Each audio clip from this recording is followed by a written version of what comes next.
Imana ishimwe. Amen. Amen. Amen. Ndabanza nivuge.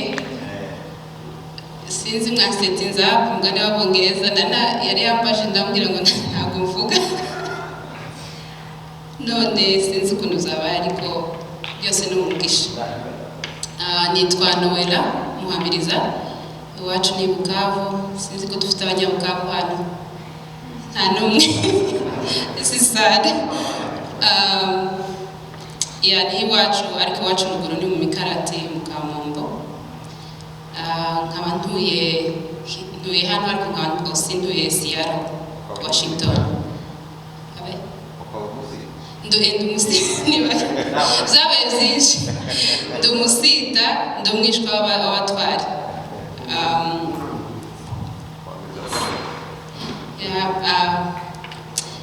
Nishimiye kuba hano. Amen.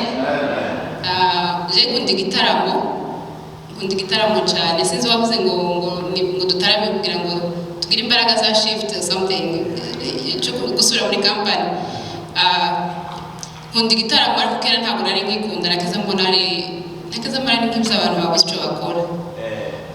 Niyo background yanje hari abantu bafite ukuntu nyine bamenye Imana bakuriye mu rusengero. Naje nakuriye mu rusengero nta shora nari mfite. Urebye mu Kinyamurenge nta choice bago uje mu rusengero nk'abandi bana. Ndibukugiye nije ikorari y'abana.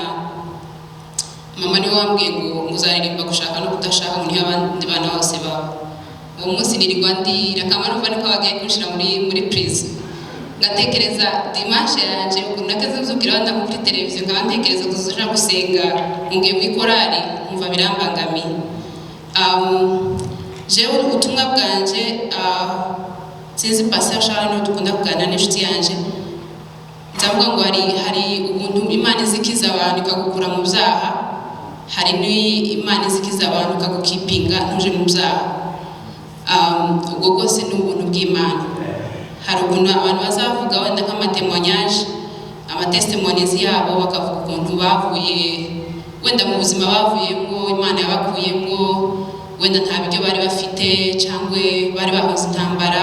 Cyakoze twese abanyamurenge twarahunze ariko ukumva ni nkaho abo nibo bafite ubutumwa buremereye. Jewe ubutumwa bwanje ntago bwarimo, sinavuga ko bwarimo ruri mu bibazo byo hanze cyane, kandi cyo gituma byari byangoye gukizwa kubera ko narireba nkavuga nzaja gusenga nk'abandi. Ubuzima bwanje bwari amashuri no gutaha.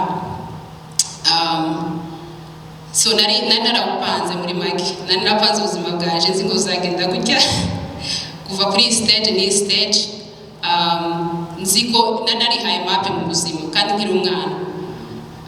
Shima Imana ko hano hari abantu bato kubera ko nziko ukuntu amakondisiyo nakijijwemo nibaza ko benshi twoyisangamwo tuganiriye n'igihe ugera ahantu kibaza ibibazo. So nakuri Bukavu icyo wenda nari nshoboye mu buzima no kwiga. Nakaza niga nkabona amanota menshi, sinshaka kwirata ariko no kwereka Imana yakuye kuko udafite Imana byose n'ubusa. Sinzi kuvuga mpura ya nicyo kibazo. So ubuzima bwanje n'ubwo nkiga cyane ku buryo nagiye kwiga na math physics n'abakobwa bayiga kumva byose n'ushobora kandi nashika nyine kanusha abahungu kumva niyo identity yanje.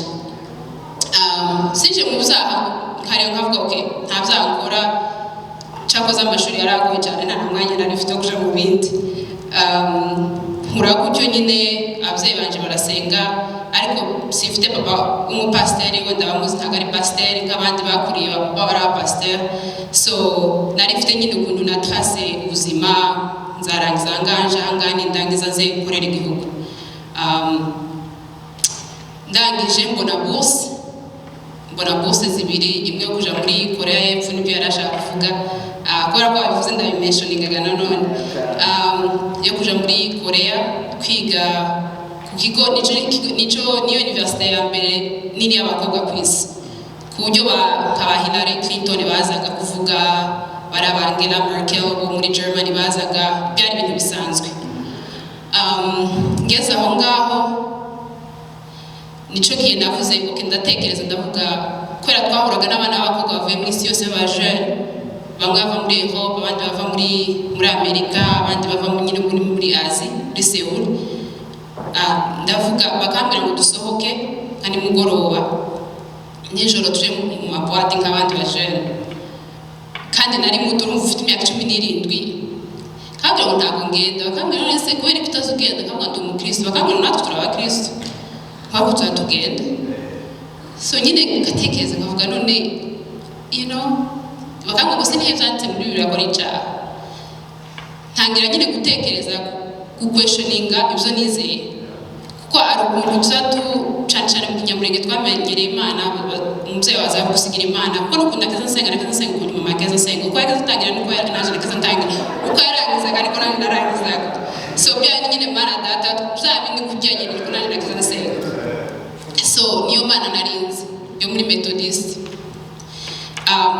ibyo byose bivuga kubera ko abanyamurenge kenshi agakiza usanga abantu bazakaheza umwana bakagira none n'ikintu ugomba kumuforsa ngo amire akira kana agakiza kukamira ariko Imana ntabwo ari Imana irentimide ntabwo ari Imana iri insecure yumva yuko ngo nudaforsa umwana ngo ntabwo izamusanga niyo mubyeyi nyine uzavuga ngo ni umwana n'umwungeri mwiza nkaho narindi nta munyamurenge nari ndibuka ko natekereza nkavuga ngo kuri no myaka afite umuntu ashaka gukora ikintu cyose ntawomenya ko nagikoze ntawombona nta papa nta mama uri hano nta na munyamurenge ntinya ngo arakubita ngo jane mu rugo so ndavuga ngo ndibuka ko nicaye ndatekereza ndavuga okay Mana ndabizi ko maze kukurota kubera ko kuva nkiri umwana ufite nk'imyaka nk'itanu kuko abantu bakazaza nko mu rugo bagasenga bakasengera wenda bakavuga nk'ikintu uyu mwana bakavuga nk'ibintu by'amahanuzi naje nyine kuryama ariko nakiza ndota nk'ibintu nkiri umwana nyine ibintu bya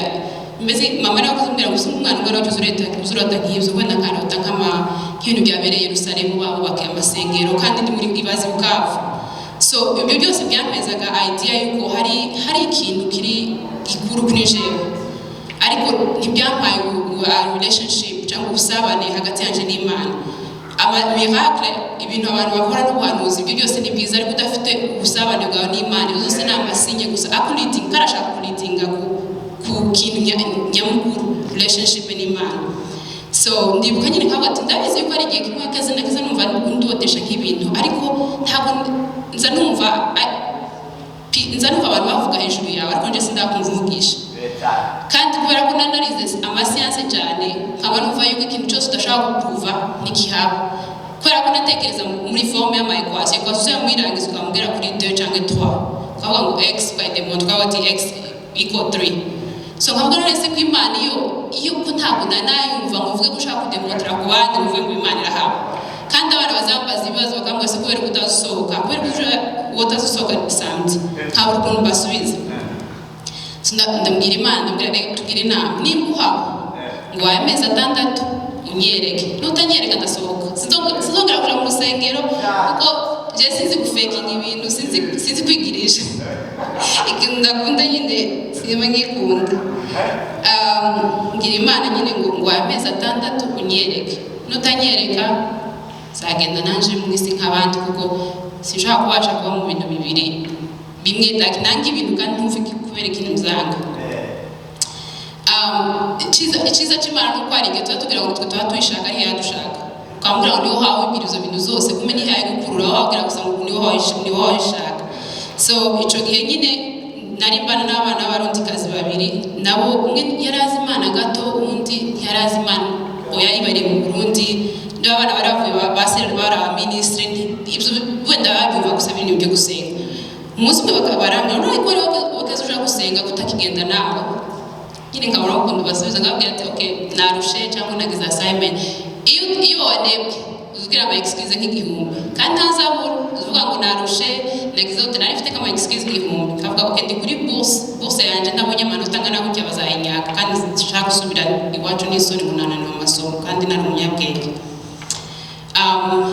ndangije uko abandi baje gusenga kaja mu cyumba cy'amasengesho muri college iki cyumba cy'amasengesho nta bantu benshi bakaza bazamo nawe muravyumva nta bantu benshi barafite Imana mwanya akomeza ngenda umwe nkashikaho nyine kicara gusa sinzi nabona kaza ngenda kumkamamara amasaha 3 mansenga sibyo sinobesha agera kaza ngenda afite courage nikagenda narambiwe umunsi umwe shika nyine mpanivo was like okay man maze iminsi ngushaka kandi uzuboneka je narinzi muzashika ngo amakaho ndakiza mbona mu mafilm yamanuka avuga ngo ndi hano niyo image nari ifite gusa ndibuka ko umutima wambwiye none se ko hawishira nkaho kurashiraho obligation umutima urambwira ucishe bugufi kuko bishatse ntiyo kwiyereka kurabira ngo nutazi sinzongera kugaruka noganicisha bunda boke mane mushaka basunyereke kuko kundabona kunza ntakaza umwanya anga kandi amezi 6 agiye kurangira so komeza ngenda ndibuka umunsi umwe gusa n'ubishe nshaka kuryama ibi temonyesha kunda kuyivuga kubera ko ari abajene benshi dufite wenda n'abantu bakuru sometimes impinduka ikomeye mu Kristo n'ukwakira agakiza kandi ari mu Kristo umuntu wese sometimes we need Christian to be saved hari abakristo bazi Imana ariko batarakizwa bitiriye Imana ariko badafite ubuhamya kandi abajene benshi ndabizi ko ari umwe wicaye mu ruhawe wibaza nk'ibyo bibazo nibaje si iyo Imana irahaba ndayiririmbira mu korari nkora ibintu byose inshingano byose ariko really is he out there so naje nibyo bibazo nari mfite ndibuka gusa ko nanjye uwo munsi numva ibitotsi biramfasha ndavuga kame umuntu iyo twoja kuryama mu cyumba cy'amasengesho ngo ndagusangemo nanga nyine kuryama ariko kumva umubiri kandi bitotsi nari mfite ariko nyine numva ngize ibitotsi byinshi ndavuga nama nirambika hasi avuga nta kundi ngo ndaza kuzuka ariko nje ndabitekereza inshuti zanje nkavuga ngo I think Imana nakeza mvuga cyane Imana ashaka kugira ngo nanje nciceke irangyamisha ncicekaga nanje mvuga aho zo kuvugira yeah najyanye nk'amasegonda 30 wenda niko ntekereza ariko it felt like it was like 5 minutes numvishe nkaho najyanye nk'iminota 5 cyangwa iminota 30 it felt longer than it was numvijwe mu mutima rirambye ngo genda usome ngira igitabo muri Deutéronome mbwira na chapitre na verse ndibuka gusa ko navuze ndavuga sinanigera nsoma Deutéronome yajya niki gutegeka kwa kabiri n'ukuri sinanizi ico gitabo gerere muri Bibiliya nakure mu rusengero nk'abandi bana ariko nabusije kuri Google ndavuga ati kirihe agishaka ko ntacyo narinzi ariko gutegeka kwa kabiri ndagenda muri Google ndahita habona niyo verse nyisomye numva natangiye gusakurira nawe numva kirambira ubuzima bwanje bwose bizagenda aho nzakugiraho ariko uzibuke kuguma ku Mana yawe ntukigere witenguha ndavuka nyine igihe navuze ndikanga ndavuga ibyo aribyo byose ubwenge bwanje ndabizi ko mfite ubwenge bwo questioning ibintu ariko sinzi ko ubwenge bwanje bwari kumbwira ibyo ngiyo simfite ubungana gutyo antuka naratsinzwe ndavuga simfite ubwenge bushobora kumbwira ngo uje gusoma verse iri specific numva nyine ndavuga okay hari ikintu gihari sinzi hari Imana ihari iyo niyo ari mihakire ya mbere amen ndasenze umuntu uri muno kandi wawifuza guhura n'Imana Imana igenda ugendere kandi kuvugisha kuko iminsi tugezemo n'ibihugu turimo n'ubuhamya bwawe nyine ufite n'Imana nubwo buzatuma uhagarara ntago ari eglise zatuma ko ari bimwe bazimusigaye batumira nako ndaraza ziri hano nta bantu barimo hari abataza hari ahantu ugera no mu ishuri ndisure nk'aba student hanga abantu bakakumvisha yuko nta Mana ihari kandi bakaba bafite amateori bapruva yuko nta Mana ihari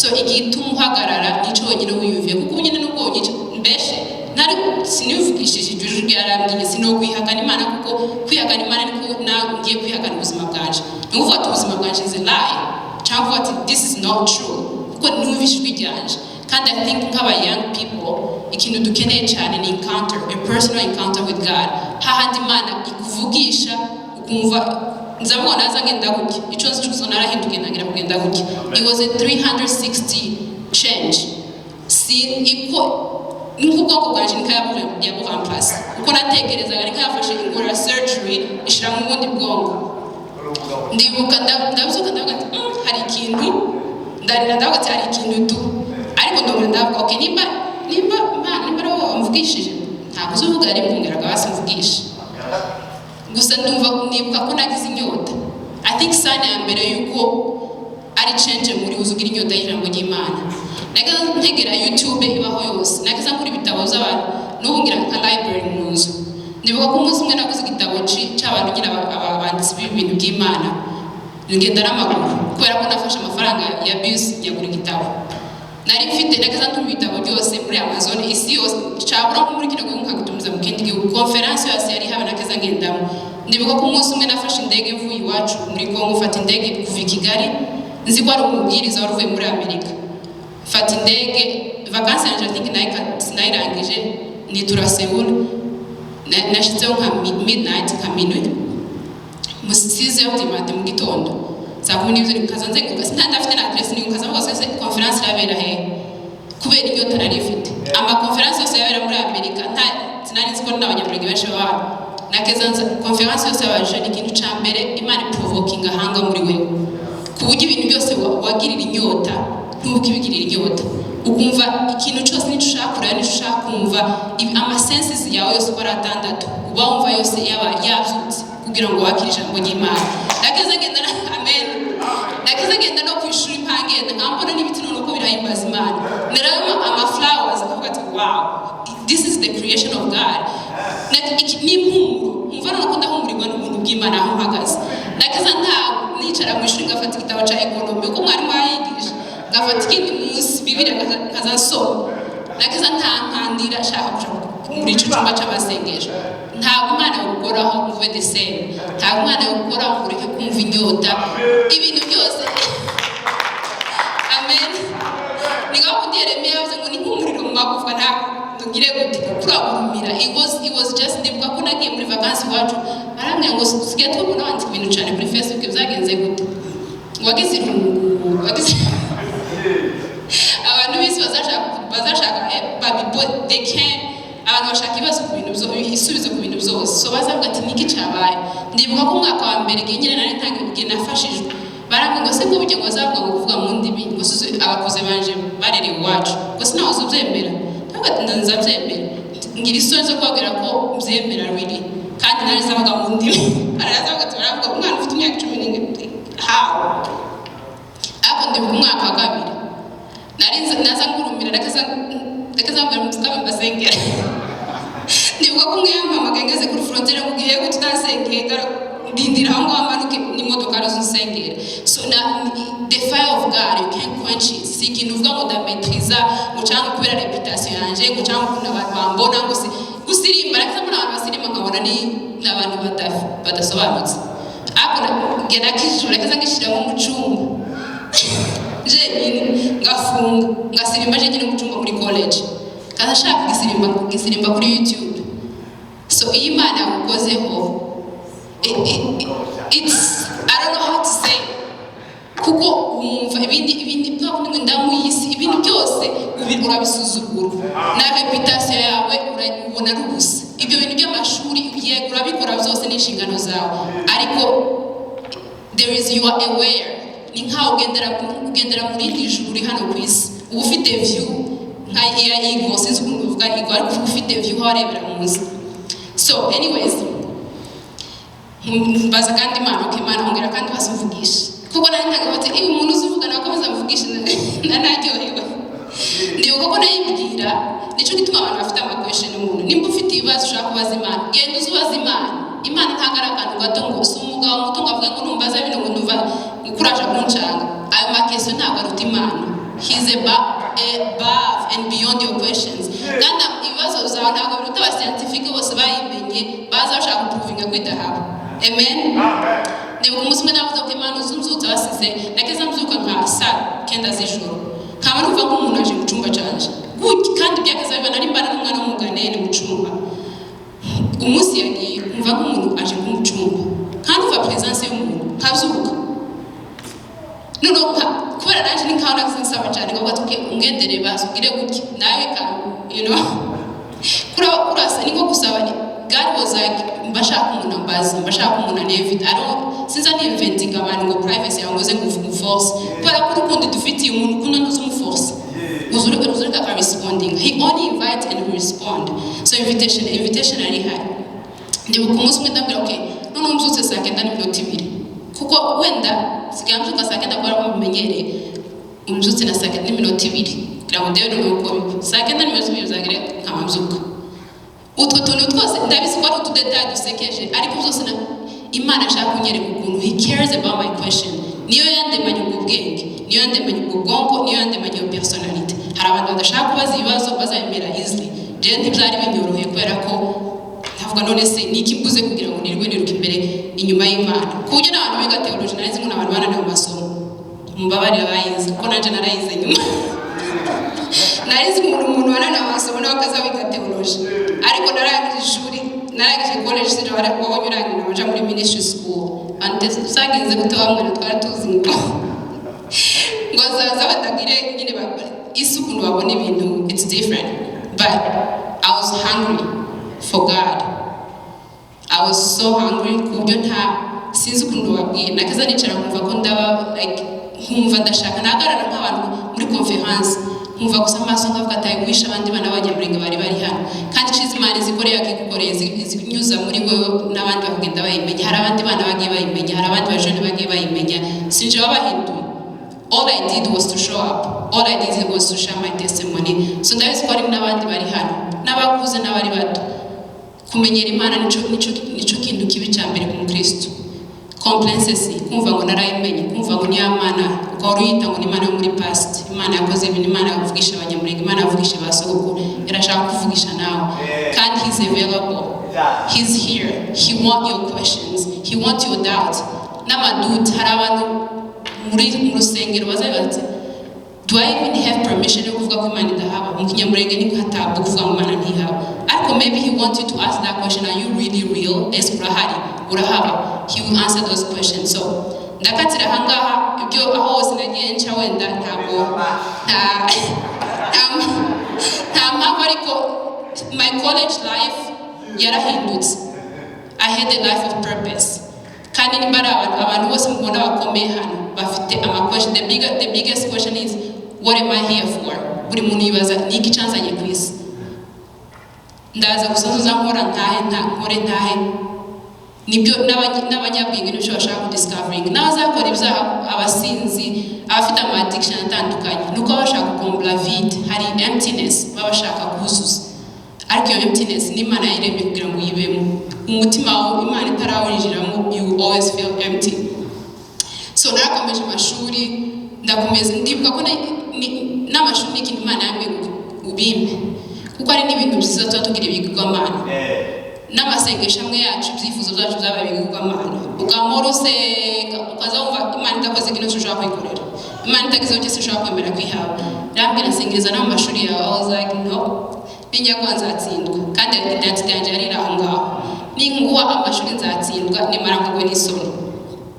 Ambwira no yangu kuko byose kuko n'ubwigenge bwabutwaye yashaka kumpeza yashaka exchange. Reka nguweze amahoro, reka nkwereke yuko ushobora gukora ikintu cyose out of rest and out of peace. Nukuri ndayamuheza kandi abana bakazanga ngo tuba twirirwa tumuja mu small group niko tutazutsindwa. I'm like nahaye Imana ikindi gusurrounding guhebera Imana ni ikintu abakristo tuba twanga kwihebera ibintu. Ndibuka ko umunsi umwe yanyeretse nambwira ngo ndavuga Imana ko nzasengera ibintu kagenda kandi ngatangira kubitekereza cyane. Iranyereka nambwira ngo uzugasenga ukabisengera waguruka muhagurukana kwa kundi maze kuyimuka musongera kandi ukabinya ukabijana. I was like uzubimbeza nigi umutima wawe wonge kandi kubizorozo uza kuvuga ati ibi nabihaye Imana kugira ngo nguha amahoro kuko amahoro it's the biggest threat to the enemy. Ikintu shaka kwaka cyambere na amahoro n'ibyishimo. So mweze amashuri yanje I traveled nukuri nagiye no kugira no mu Faransa ariko ndibuka ko ubwo siniga gusa nshaka kwiga niga ndibuka ko cyambere nashitse nagiye kuri Google ndavuga where is a church near me nshaka kubaza eglise iri ruhande rwa muri Paris mu Faransa. Banyereka gusa amabar nta rusengero rwari ruraho bakazampa suggesting ngo ni bar restaurant nta church. Ndakomereka cyane ndavuga wow none zabaho gutaha ahantu it's kugira inyota y'Imana is such a blessing kuko ntavuze ati nk'iyo ntagira inyota wenda sinari no kubibaza ariko ndibuka Imana irambwira ngo usenge you don't know what God can do in 5 years in this country kubera ko hageze. Ntuzugera muri bisi usenge ntugera muri train usenge simpamvu ngo ugende ube weird ngo uvugisha abantu ariko uza be aware of who you are kandi kandi icyo I think abakristo benshi tuzatugenda tuzatumenya who we are, tuzatumenya ko turi ambassadeur, tuzatumenya cyo gituma usanga abantu bavuga gusa naho uvuze gusa, abantu baseka gusa naho uvuze gusa, kubera ko you don't know yuko you are there to influence, ugatangira kuba influence neza. Ndibuka nk'abana bari baje no muri iyo program bari bava muri Canada, umwe yaraje arambwira ngo Noella ngo none ni umunsi wa nyuma ngo tubana twese ngo waje tugasohokana, umuntu akarira kibaza kurara gusa ko arabanza kudusohokana, ariko umwana mwiza w'imfura akaza please niki ndaguproteja nta muntu kuvugisha turagara gusa ndabwe sinshobora kugenda. Ndibuka ko nasuye when uri umujene si utwe nk'abavyeyi bacu nukuri turabashimira ko mwatwigishije Imana, kuko niba tuba umunyine kure nuko duhagaze ku bitugu byayo, ariko hari abana ibyo twe dufacing ubu biratandukanye, dufite challenges menshi kubera ibintu turi exposeho, so muza mudusengera kandi mutwihanganira. Ndibuka ko nari nyine bakambwira birambabaza nyine numva ndi lonely, ndavuga abandi bose bazasohoka nje nama kw'Imana man, ariko nibuka why, nibuka the reason, like nibuka ko Imana yarashambye ati ushaka kumenya ikibazo like gisufite ukeneye igisubizo